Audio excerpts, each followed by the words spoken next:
Good morning. In my previous video, we discussed around 15 to 16 basic terms that are used by accountant in day-to-day accounting practice.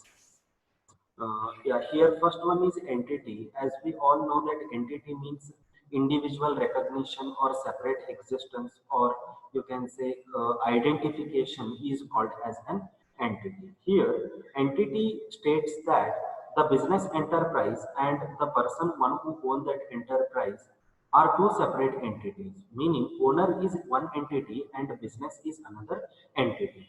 As far as accounting is concerned, we are not supposed to treat owner and business are one and same. We should maintain separate books of accounts for owner and business. That particular term is called as entity. Entity is nothing but individual recognition, separate existence, definite identification is called as entity. Then the second term that we have discussed is business transaction. Business transaction is nothing but the exchange activities that business will undertake are called as transactions. Or in other words, the economic activities that business undertakes are called as business transactions. As we all know that there are two types of transactions. One is cash transaction and another one is credit transaction. Here cash transaction means if the value of transaction is settled immediately, it is called as a cash transaction. And if the value of transaction is not settled immediately, and if it is going to settle on some future dates, it is called as credit transaction. Then the third important term is capital. Capital is nothing but money invested by owner into the business. Or you can say money or money worth which is introduced by owner into the business is called as capital. Then the next term is drawings. What is the meaning of drawings? Drawings is actually opposite to capital. If money is invested by owner into the business is called as capital. Suppose if money is withdrawn by owner from business for his personal use or for his domestic use, it is called as drawings.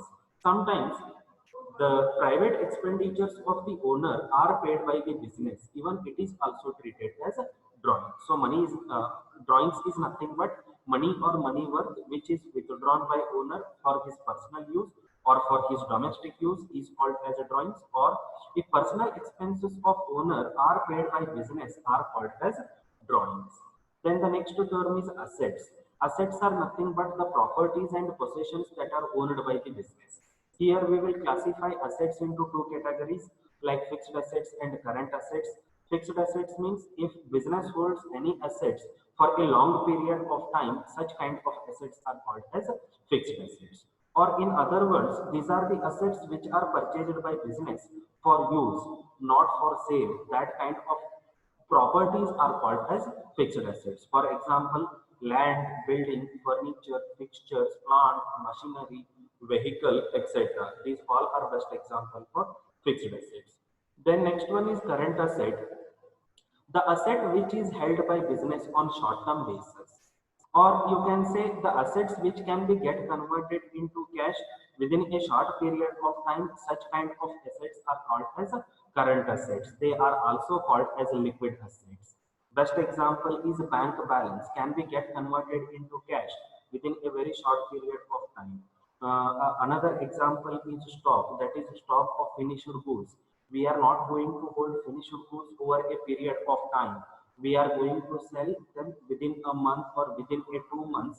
That kind of properties are called as what they are called as current assets. So if any of the assets are held by business for a period of more than 1 year, it is called as fixed asset. And if any of the assets are held by business for a period of less than 1 year, it is called as current assets. Then the next term is liability. What is liability? Actually, liability is opposite to asset. Assets means properties owned by the business.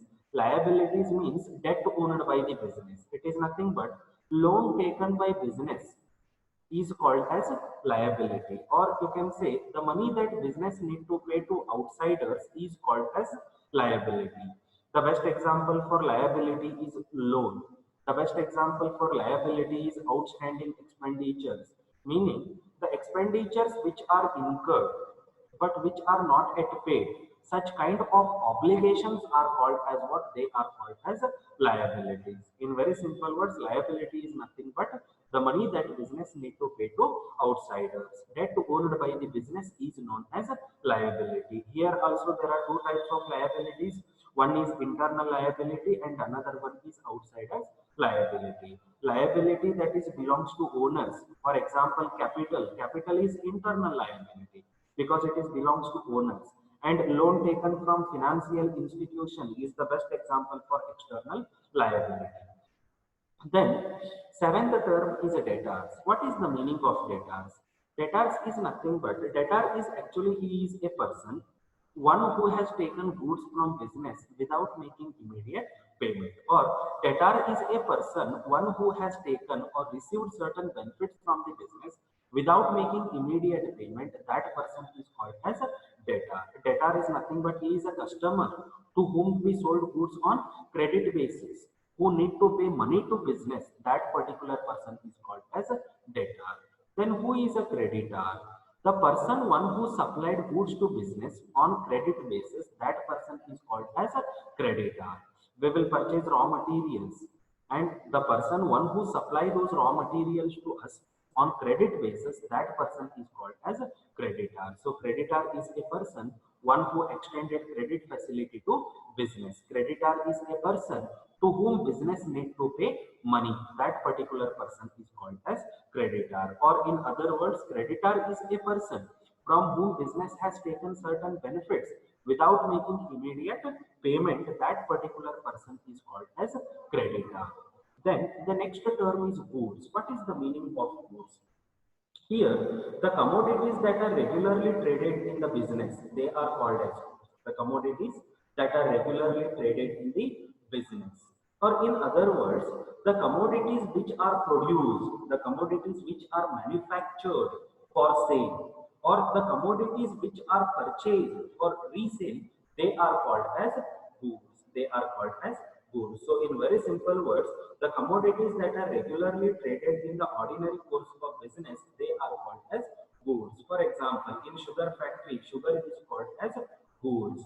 In textile industry, textile materials are called as goods. Okay. Yeah. So the commodities which are produced for sale or the commodities which are purchased for resale, they are called as goods. Then the next term is purchases. In my previous video, I made it very clear that the term purchases and sales are only applicable to goods. They are not applicable to assets. So if you purchased any of the commodities, if you purchase any of the commodities for production purpose or for resale purpose, you can call it as purchases. You can call it as purchases. Suppose if you purchase any of the asset for use, you cannot call it as purchases because the term purchases is only applicable to goods. It is not applicable to assets. So the goods that are purchased by business for production purpose or for resale purpose are called as purchases. Then the next term is sales. What is sales? The goods sold by the business are called as sales. Goods sold by the business. For example, sugar factory will sell the sugar. It is called as what? It is called as the sales. Suppose if sugar factory has sold any of the old machineries, it cannot be termed as sales because the term sales is only applicable to goods. It is not applicable to assets. So let us move to 12th term, that is stock. What is stock? Here, stock means the unsold finished goods. Unsold finished goods, meaning company has produced around 10,000 units in the year 2019, but it is unable to sell all 10,000 units in 2019 itself. Certain finished goods are in store. They are called as what? They are called as stock. So unsold finished goods are known as stock, or unused raw materials are known as stock when at the end of the accounting year. See here, accounting year, it consists a period of 12 months and usually it begins from 1st April of the year and it ends on 31st March of next year. So in this particular period, we will produce certain goods and we are unable to sell those all the goods. So whatever will be remaining, they are called as stock. And another way is we will purchase certain raw materials, but we are unable to consume all the raw materials during a period of 12 months. So at the end of the 12 months, whatever will be remaining in store, they are called as what? They are called as stock. So stock is nothing but unsold finished goods or unused raw materials at the end of the accounting period. They are called as stock. Then the next term is revenue. Revenue is nothing but turnover of the business. The money that business earns by selling its products or by rendering its services is called as what? Is called as a revenue. Here, revenue is a wider concept. The term revenue includes two things. One is expenses and another one is profit. For example, you will sell goods for 100 rupee. Entire 100 rupee is called as revenue. In order to earn that 100 rupee, we spent around 80 rupee. That 80 rupee is called as expenses, and excess of revenue over related expenses. I mean 100 rupee minus 80 rupee. Difference is 20 rupee. That 20 rupee is called as what? It is called as a profit. So the amount earned by business by selling its product or by rendering its services is called as revenue, or the total turnover of the business is called as what? Is called as revenue. Then 14th term is profit. What is profit? As I said, the difference between 100 rupee and 80 rupee. 100 rupee is revenue. In order to earn that 100 rupee, we spent 80 rupee. Understood? Difference is what? Difference is 20 rupee. That is called as what? Profit. So profit is nothing but excess of revenue over related expenses. Revenue is 100 rupee. Related expenses are 80 rupee. Difference is 20 rupee. That is what? That is profit. So excess of revenue over its related expenses of a particular accounting period is called as what? Is called as profit. Then the next term is gain. There is a lots of difference between the term profit and gain. Profit and gain. Actually, profit means what? The income that business earns through its regular activities. It is called as profit. It is called as profit. But in certain situations or circumstances, business will earn certain income through its irregular sources. Through its irregular sources. That kind of income is called as what? It is called as gain. The best example is cash prize received from state government or central government or from some NGOs for best quality of product produced or best quality of service rendered is called as gain, because every year we are not going to receive the cash prize. Understood? So this kind of irregular sources of incomes, they are called as gain. If it is from regular sources, it is called as profit. If it is from any of the irregular sources, then it is called as what? It is called as gain. Then the 16th term is expenses. What is the meaning of expenses? Expenses means the money that we will spend in the ordinary course of business. We will make payment of salary, we will make payment of wages, we will purchase raw materials, we will undertake lots of promotional activities. So whatever money we will spend in the ordinary course of business, it is called as what? It is called as expenses. The cost which incurs in the ordinary course of business, the money that we will spend in the ordinary course of business, it is called as what? It is called as expenses. Then the 17th term is loss. What is the meaning of loss? See here, here profit and loss, these are two opposite terms. What is the meaning of profit? Profit means excess of revenue over related expenses. Meaning when revenue will be more than the related expenses, at that time we will find profit. Suppose if revenue is less than the related expenses, at that time we will find what? We will find loss. For example, you spent around 100 rupees for producing a product, and you sold that particular product for 80 rupees. You sold that particular product for 80 rupees. Now the difference between here revenue is how much? Revenue is 80 rupees. Understood? The money spent for earning that particular revenue is how much? It is 100 rupees. So that is called as what? That is called as loss. In very simple words, loss means excess of expenditure over related revenue.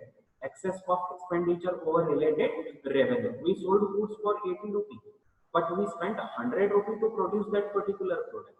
So excess of expenditure. Expenditures are 100 rupees. Revenue is 80 rupees. Difference is how much? 20 rupees. That 20 rupees is termed as what? It is termed as loss. So excess of expenditure over a particular accounting period are called as loss. So these are certain 16 to 17 basic terms that we had discussed in my previous class. So let us continue with few more basic terms that are used by accountant in the day-to-day accounting practice. Yes, 18th one. Yeah, 18th one is a discount. The term discount, it is not at all a stranger word to us. It is not at all a stranger word to us. Many times we heard discount and most of the time we got this particular benefit. So what is the meaning of discount? Discount is nothing but concession in the price of the commodity. Concession in the price of the goods is called as what is called as a discount. For example, 10% off, 20% off, what it is, it means we are going to get around 10% or 20% concession in the price of the goods is called as what? It is called as a discount. So, certain percentage of reduction in the price of the goods, certain percentage of reduction in the price of the goods sold is known as what? It is known as discount. For your kind information, there are two types of discount. One is cash discount and another one is trade discount. Cash discount and trade discount. Here, the discount that wholesaler will give to retailer or the discount that manufacturer will give to wholesaler or retailer, that discount is called as a trade discount. That discount is called as a trade discount. And the discount that wholesaler or retailer will give it to final consumers, that particular discount is called as a cash discount. So keep in mind, there are two types of discount. One is a trade discount and another one is cash discount. Usually who will get the cash discount? The final consumers will get the cash discount from wholesalers or retailers. And who will get the trade discount? Either wholesaler or retailer will get a trade discount. From whom? From manufacturers. Yeah, this is about the discount. Then the next term is bad debts. See here, in business we will find three types of debts actually. And when the question of debt will come, when we will sell goods on credit basis, at that time the question of debt will come. I was telling you people about debtors. Who is a debtor? Debtor is a person to whom we sold goods on credit basis. That particular person is called as a debtor, or a debtor is a person who has received certain benefits from the business without making immediate payment. That particular person is called as a debtor. So you will find three types of debtors. One is bad debtors, and another one is good debtors, and the third one is doubtful debtors. So here debt is classified in three categories. Debt is nothing but this particular debt, bad debt, good debt, and doubtful debt. It is in connection with credit sales made by the company. Credit sales made by the company. So let us discuss about these three terms. Yeah, better we'll begin it from good debts. Then later we'll move to doubtful debts. Later we'll move to bad debts. First, what is the meaning of good debts?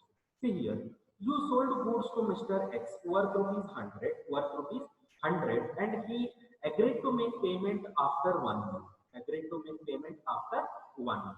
See here, it is so sure that 100% he is going to make a payment. 100% he is going to make a payment.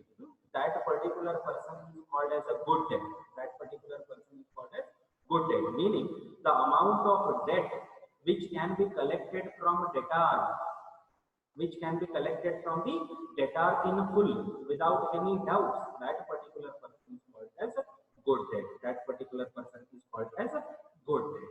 See here, we sold goods to Mr. X worth rupees 100. 100% it is sure that within due date he is going to make the complete payment. He is going to pay that entire 100 rupees. That person is called as what? He is called as good debt. Then next one is doubtful debts. What is the meaning of doubtful debts? Here, it is a situation where company is having a doubt, meaning the amount of debt which can be realized or which cannot be realized. That we are not having any kind of assurance that he 100% he will make the payment. Or you can say he may make payment to the extent of 50%. That kind of debts are called as what? They are called as doubtful debts, meaning the amount of debt which can be realized or cannot be realized, which can be realized or which cannot be realized. There is no 100% assurance that sure they will make the payment. That kind of debts are called as what? They are called as doubtful debts. For example, a month back you sold goods worth rupees 2000 to Mr. X, and today is the due date. Yes, he may pay, he may not pay. That Mr. X is called as what? He is called as a doubtful debt, meaning there is no guarantee that he will make the payment. That kind of persons are called as what? That kind of debts are called as doubtful debt. Yes.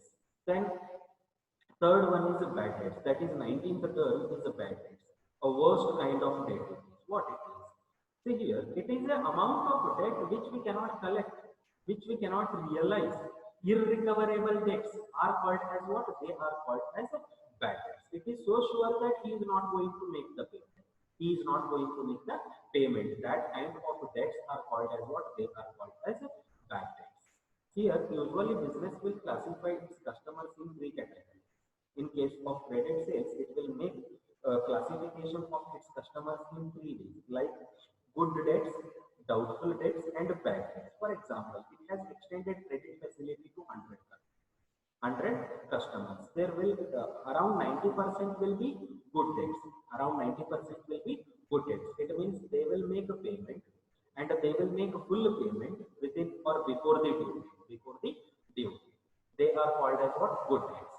Then there are around 6 to 7% people on whom we are having some kind of doubt. Like we are feeling like they may pay, they may not pay.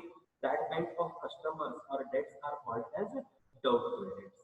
And there will be around 2 to 3% of customers. It is so sure that they are not going to make payment. Might be they became insolvent or they may not be having sufficient cash balance to make payment to us. That kind of people are called as what? They are called as bad debts. So it is all about what? It is all about debts. How many types of debts are there? Three types of debts are there. First one is good debt, second one is a doubtful debt, and third one is a bad debt. Good debt means it is so sure that we will collect 100% payment before the due date. And second one is doubtful debt, that is we may collect, we may not collect. Then third one is it is sure that we are not going to collect that debt. Irrecoverable, which cannot be realized. That kind of debts are called as bad debts. So it is about debts. Let us move to some more important terms, and we are going to see, or you can say we will go across these all terms while solving problems in accounting. Yeah, 22nd term is purchases returns. Purchases returns. My serious advice to you people, when you people will be studying accountancy subject, always you should think from the point of business. Always you should think as an accountant of the business and should think from the point of business. Now what is purchase? Purchases returns. Do people know the meaning of purchases? The commodities that are purchased by business for production purpose or for resale purpose, they are called as purchases. So now what is the meaning of purchases returns? Purchases returns means the commodities that are returned by business to its suppliers. The commodities that are returned by business to its suppliers is called as what? It is called as purchases return. Meaning whatever we have purchased, out of that we are returning certain commodities to our suppliers. That is called as what? That is called as purchases returns. Whatever may be the reason. Reason may be a defective quality, or goods are may not be as per our specification, or might be they have supplied excess commodities. In these cases, we will return goods to our supplier. They are called as what? They are called as purchases returns. Here, business will return goods to its suppliers. They are called as purchases returns. So, goods returned by business to its suppliers out of purchases already made. For example, we placed the order for 1000 units, but by mistake they have delivered 1200 units. So we will return 200 units to our supplier. That is called as what? That is called as purchases returns. Or you can take one more example. We placed an order for 1000 units and we received 1000 units. Out of 1000 units, around 50 units are found damaged. They are defective. So we will return those 50 units to our suppliers. That is called as what? That is called as purchases return. Keep in mind, purchases return is also known as return outwards. What it is a return outwards, meaning we are returning goods to suppliers. Outwards, goods are moving out of the business. They are going out of the business. That is what that is purchases return. So goods returned by business. So it's suppliers out of the purchases already made is called as what is called as purchases returns. Purchases returns are also known as return outwards. They are also known as return outwards. Okay. Let us move to next term, that is sales returns. See here. Here, what is the meaning of sales? The commodities that are sold by business are called as sales. The commodities that are sold by business are called as sales. Commodities are nothing but goods. Goods sold by business are called as sales. For example, that mobile companies. For mobile companies, mobile is a goods. Understood? Mobile is a goods, and the furnitures that they will be having at their company, they are called as assets. So here, the mobiles that are sold by mobile companies, it is called as what? It is called as sales return. In certain cases, what happens? Customers will return that mobile to company. Customers, they will return that mobile to company for one or other reason. That one is called as what? That one is called as sales return. Sales return, it is also known as return inwards, meaning whatever we have sold, we are receiving it back. Here, sales return means goods returned by customers, goods returned by customers to business, or goods returned to the business by its customers is called as what is called as sales return. In very simple words, sales return means goods returned by customer to the business is called as what is called as sales return. In other words, yeah, it is also known as what? It is also known as a return inwards. Here we are receiving our goods. Here we are receiving our goods. That is the reason we call it as return inwards. Yeah. Once again, I will repeat with purchases returns. In case of purchases return, the business, we are returning goods to our supplier. And in case of sales returns, our customers are returning goods to us. Whatever may be the reason. The reason may be surplus quantity. The reason may be what you can say damages with the goods, or maybe goods are not as per our specification or as per our customer specification. At that time, returns will take place with the business. It will take place between business and supplier, that is called as purchases return, and it will take place between business and its customers, that is called as sales return. So it is all about purchases returns and sales return. Yes. Let us move to another important term, that is solvent. What is the meaning of solvent? Here, solvent means actually we discussed certain objectives of the business, sorry, not business, objectives of accounting. There was one objective called to determining the financial position of the business. Financial position of the business. That is always indicated, or you can say presented, with the help of solvency and insolvency. Here, what is solvency? What is a solvent? Who is a solvent? See here, solvency means, or solvent means, if business is capable to pay its all the debts, if business is capable to pay its all the debts, or if business is capable to pay its all the liabilities in full, that kind of business or that kind of businessman is called as what? He is called as a solvent person. Solvency is a situation where the assets of the firm will more than its liabilities. Where the assets of the firm will more than its liabilities, it is called as what? It is called as a solvent. Meaning we are capable to pay our debt, we are capable to repay our liabilities, our assets are more than our liabilities. It is called as what? It is called as a solvent. The next term is insolvent. Insolvent is opposite to solvent. Here, liabilities will be more than the assets. Liabilities will be more than the assets. Meaning, we are not able to pay our liabilities in full. We are not capable to pay our debts in full. Such kind of situation is called as what? It is called as insolvency. We are not capable to pay our obligations. We are not capable to pay our liabilities. Our liabilities are more than our assets. That is called as what? That is called as insolvency or insolvent business. The legal term that is used for insolvency is bankruptcy. Bankruptcy, meaning a person, one who is not able to repay his loan. Repay his loan. Even though if you acquired the securities or assets of that person, still you are not able to collect the entire loan amount. That one is called as what? That kind of person or that kind of business is called as an insolvent business. The best example is Kingfisher Company, Kingfisher Airlines, Vijay Mallya is completely insolvent person where he is not able to pay his debt, where he is not able to pay his liabilities. That person is called as insolvent person. That kind of businesses are called as insolvent businesses.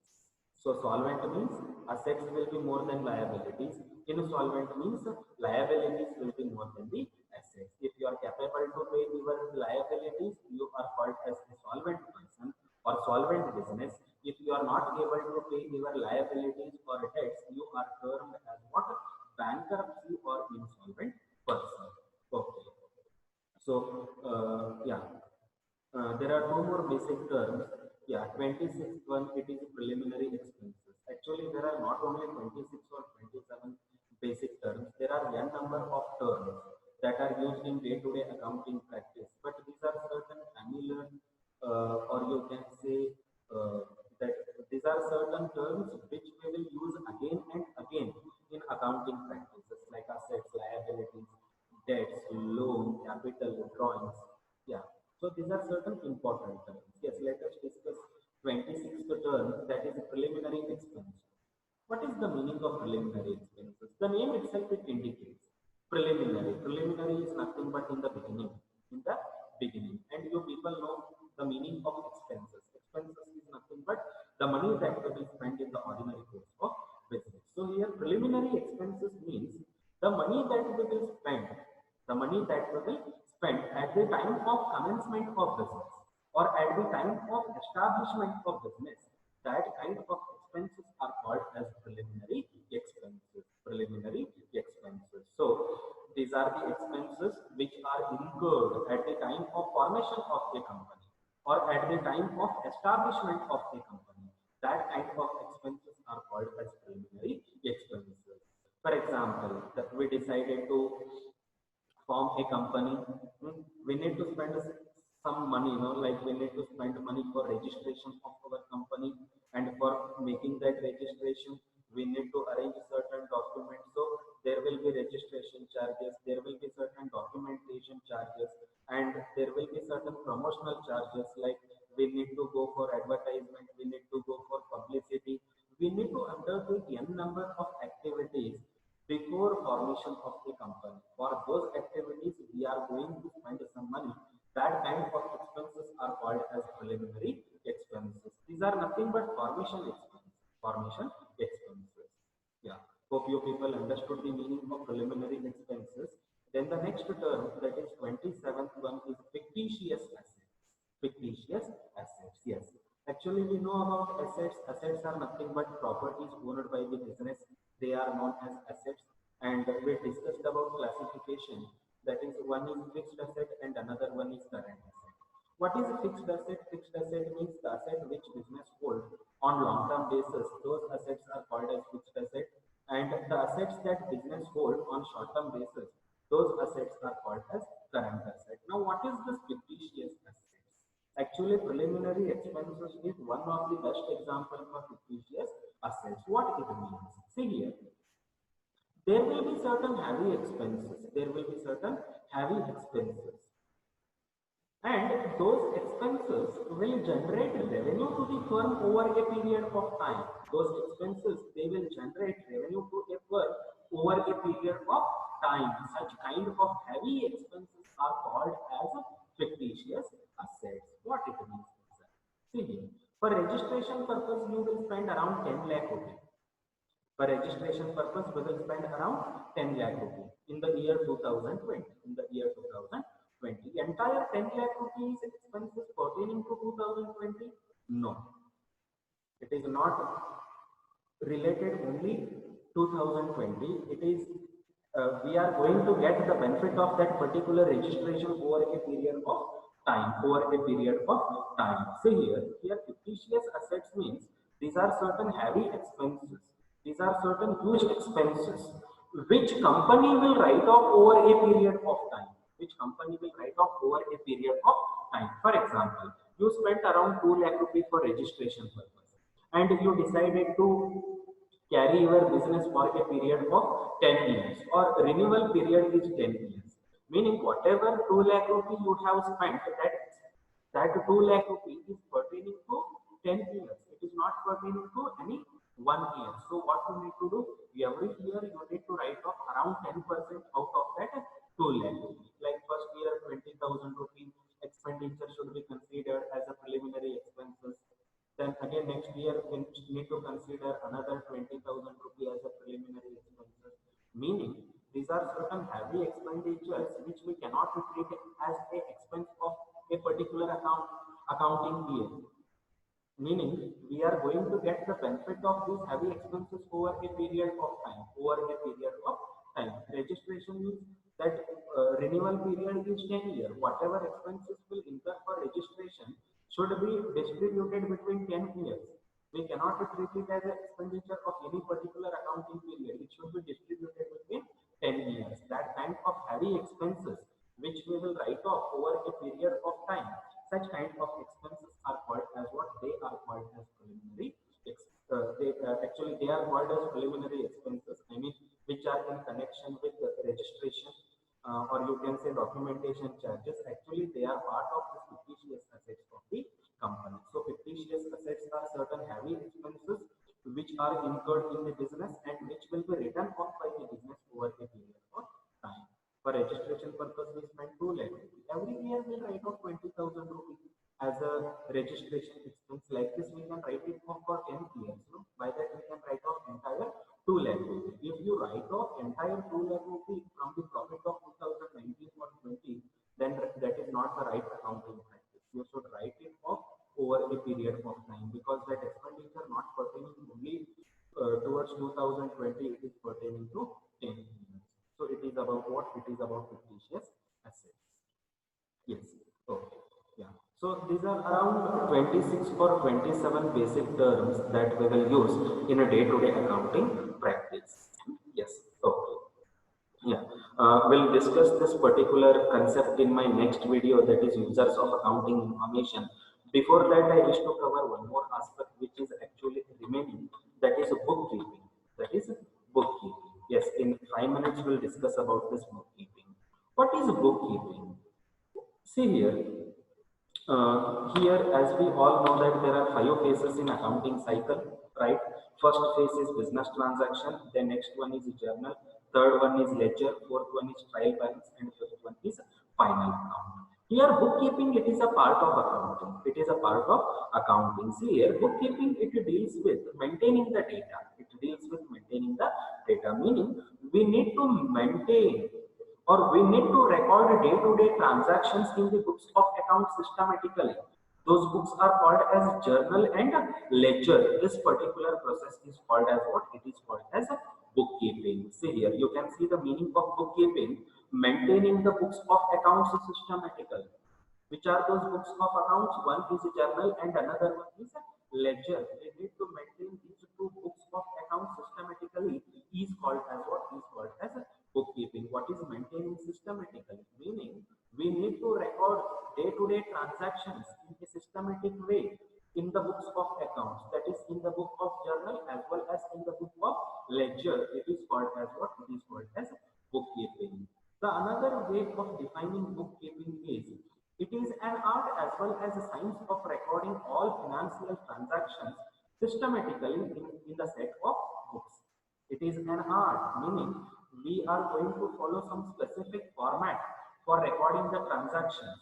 Then it is a science, because we are going to use certain rules and regulations at the time of recording those transactions in the set of accounts or in the books of accounts. That is the reason we call it as an art as well as science of recording all the financial transactions systematically in the set of books.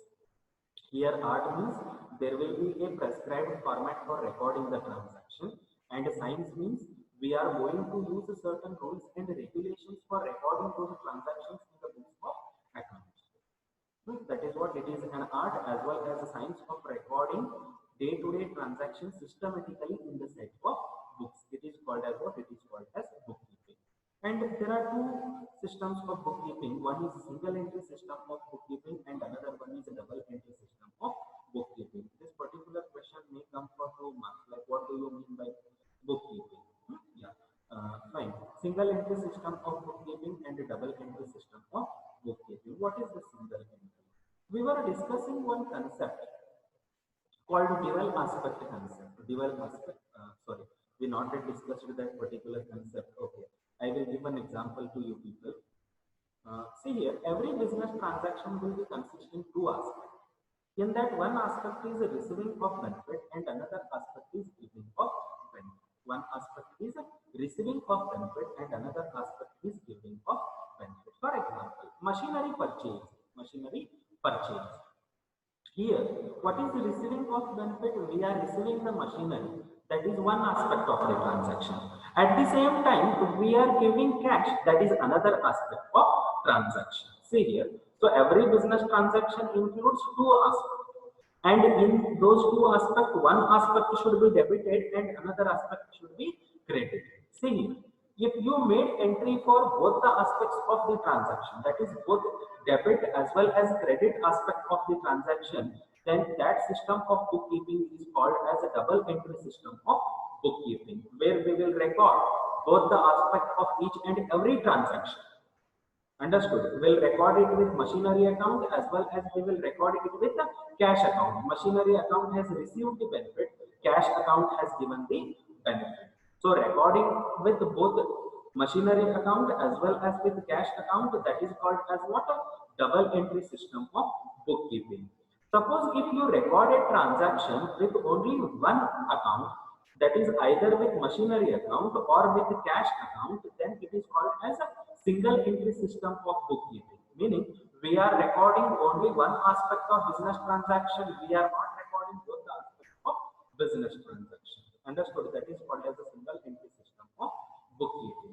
Actually, we are following double entry system of bookkeeping. We always records both the aspects of each and every transaction. In that, one aspect will be debited and another aspect will be credited. Actually, the single entry system of bookkeeping, it is known as incomplete, unscientific system of bookkeeping, because we are going to record any one aspect. It may be about receiving of benefit or it may be about giving of benefit. But if you wish to ascertain the actual result of the business, you should record both the aspects of the business,